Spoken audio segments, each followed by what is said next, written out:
every breath since the beginning of time. The Akashic Records, they called it, the infinite database of the universe, where your soul's journey is inscribed in light. Mystics speak of it with reverence. Spiritual teachers promise you access to it.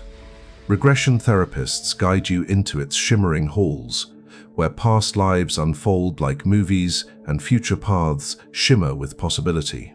It sounds divine, it sounds liberating.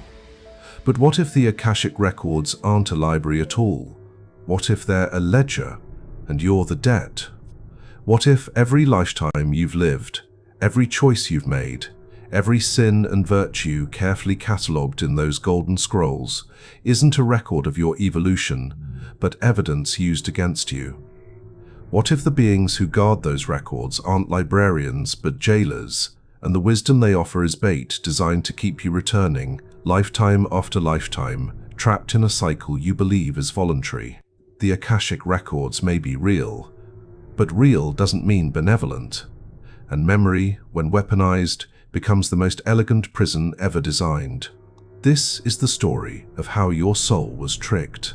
Not with chains, not with suffering, but with light, with knowledge, with the promise that if you just learned one more lesson, cleared one more karmic debt, evolved just a little further, then, finally, you'd be free. But freedom never came, and it never will, because the system was never designed to release you.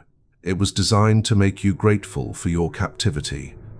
Long before the priests of Egypt carved hieroglyphs into temple walls, long before the Buddha sat beneath the Bodhi tree, there existed a concept whispered only in the inner sanctums of mystery schools: the record of all things. The Sumerians called it the Tablets of Destiny, inscribed by the gods and hidden in the heavens. The Hindus named it the Chitragupta's ledger, where every karma, every action, was meticulously noted by the scribe of Yama, the Lord of Death. In Jewish mysticism, the Sefer HaChaim, the Book of Life, held the names and deeds of every soul. The Egyptians believed the god Thoth recorded every heartbeat, every word, in scrolls made of light, later weighed against the feather of Ma'at.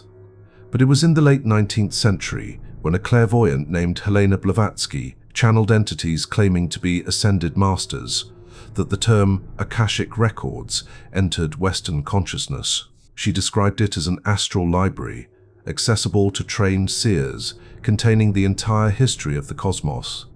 Soon after, mystics like Edgar Cayce and Rudolf Steiner popularized the concept, claiming they could read these records to reveal past lives, heal trauma, and guide spiritual evolution. The narrative was compelling.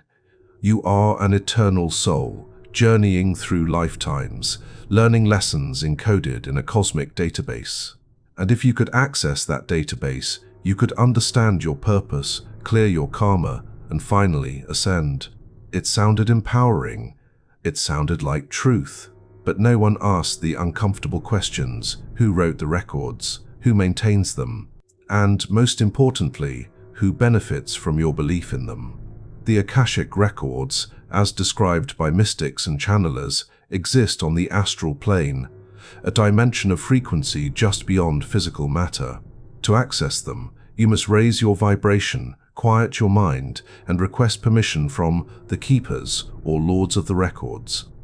These beings, described as wise, ancient, and radiant, grant you entry into vast halls of crystalline light, where infinite scrolls or holographic data streams display your soul's history. Every life you've lived, every relationship, every choice, all preserved in exquisite detail. But here's the problem: access is always mediated. You cannot simply enter, you must ask permission. You must be ready, you must prove your worthiness. And the information you receive is always filtered through these keepers, who decide what you see, how you interpret it, and what lessons you must learn.